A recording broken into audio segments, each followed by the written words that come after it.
व्रत का अर्थ निराहार रहना नहीं है, वरन काम क्रोधादि विकारों से बचना है, संयम से रहना है, किसी के गुण दोष को ना देखना।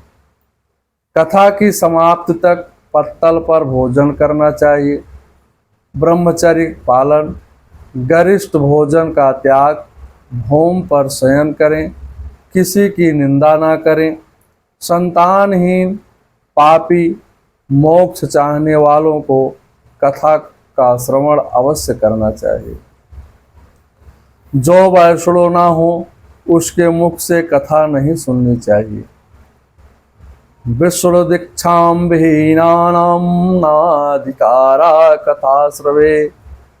दैनिक कथा के बाद आरती करें तथा कथा के पूर्ण विश्राम समाप्ति के बाद 10,000 गायत्री मंत्र से आहुति दें अथवा 1800 आहुति दें। दोष निवृत्ति के लिए विष्णु सहस्र नाम का पाठ करें। 12 ब्राह्मणों को भोजन कराकर उचित दक्षिणा देनी चाहिए। शनकादि बोले, या हमने संक्षेप में सप्ताह पारायण की विधि बताई है। सप्ताह श्रवण से भोग एवं मोक्ष दोनों प्रकार की प्राप्त होती है। श्रीमद् भागवत का महात्म सुनकर सनत कुमार ने सप्ताह क्रम से श्रीमद् भागवत का प्रवचन किया, जिससे सुनकर ज्ञान और वैराग्य जो वृंदावन की भूमि पर पड़े थे जवान हो गए। भागवत नामोच्चारण करते हुए भक्त तन्मय होकर नित्य करने लगे। यह दृश्य देखकर नारद जी आनंद में मग्न हो गए। शरीर में रोमांच हो गया, प्रेमासुर नेत्रों से प्रवाहित होने लगे। गदगद वाणी से सनत कुमार ने कहा, आज मैं धन्य हो गया। आज जैसे संतों की महान अनुकंपा से मेरा यह ज्ञान यज्ञ पूर्ण हो गया। स्वयं भगवान वैकुंठ छोड़कर सप्ताह यज्ञ में पधारे। सभा में शुक्राचार्य प्रकट हो गए। श्री सुखदेव जी की 16 वर्ष की अवस्था थी। भागवत के श्लोकों का उच्चारण करते हुए वहां आ गए। उन्हें देखते ही सभी श्रोता वृंद खड़े हो गए। पूर्ण श्रद्धा भक्ति के साथ उनका पूजन कर एक सुंदर भव्य आसन पर बैठाया। सुखदेव जी गा रहे थे, निगम कल्पतरोगलितं फलम सुखमुखादमृत द्रव संयुक्तम पिबति भागवतम रसामलयम मुहुर्रहो रसिका भुवि भाविका। यह श्रीमद् भागवत वेद रूप कल्प वृक्ष का परिपक्व फल है।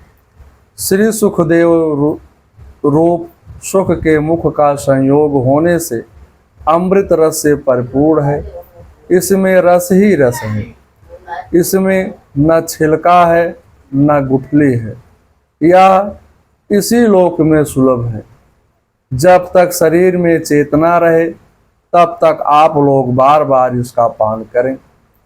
स्वर्गे सत्ये चा कैलासे वैकुंठे न स्वस्त्रयं रसा अतं पिबन्तु साष्टांगा मुंचते कैचितम्। अरे सौभाग्यशाली लोगों, यह रस स्वर्ग में, सत्यलोक में, कैलाश पर्वत वैकुंठ में नहीं है, जो भारत भूमि में ही है। इसलिए इस रस का पान करो, इसका त्याग मत करो। सुखदेव जी इस प्रकार भागवत की महिमा बता रहे थे। उसी समय भगवान प्रहलाद आदि भक्तों के साथ सभा के मध्य में प्रकट हो गए। भगवान का दर्शन करते ही सभी भक्त आनंद में विभोर होकर नाचने लगे। सभी ने भगवान का प्रेम से पूजन कर सिंहासन पर आसीन किया। भक्त भगवान के सामने सुंदर नृत्य करने लगे, जय जयकार होने लगे, पुष्प वृष्टि होने लगे, सभी आनंद सागर में गोते लगाने लगे।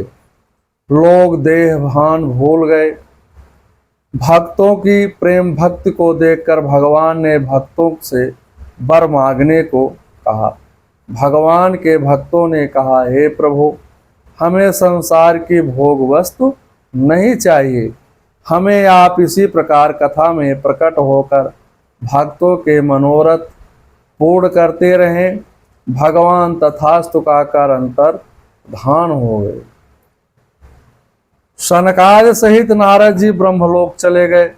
सूत जी कहते हैं, हे सौनक जी, इस समय संसार में कोई सार नहीं है, तुम विषय सुख में क्यों पड़े हो?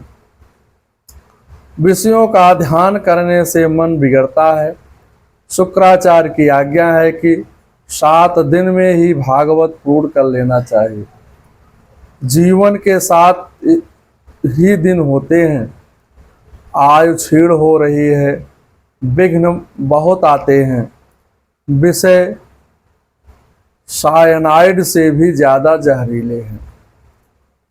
आसारे संसारे विषयम विसंग कुलाधिया छलार्धम क्षेमार्धम सुख गाथा तुलसुधाम किमर्थम व्यर्थम भव ब्रजत कुपथे कुत संकथे परीक्षित साक्षे यति स्रवागतम मुक्तियुक्ति कथने। आधे क्षण के लिए भी इस सुख कथा रूप अनुपम सुधा का पान करो। निंदित कथाओं से युक्त कुपथ में व्यर्थ ही क्यों भटक रहे हो? इस कथा के कान में प्रवेश करते ही मुक्ति हो जाती है। इस बात के साक्षी राजा परीक्षित हैं। मंगलम भगवान विष्णु मंगलम गरुड़ाध्वजा मंगलम पुंडरीकाक्षाय मंगलाय तनोहरे।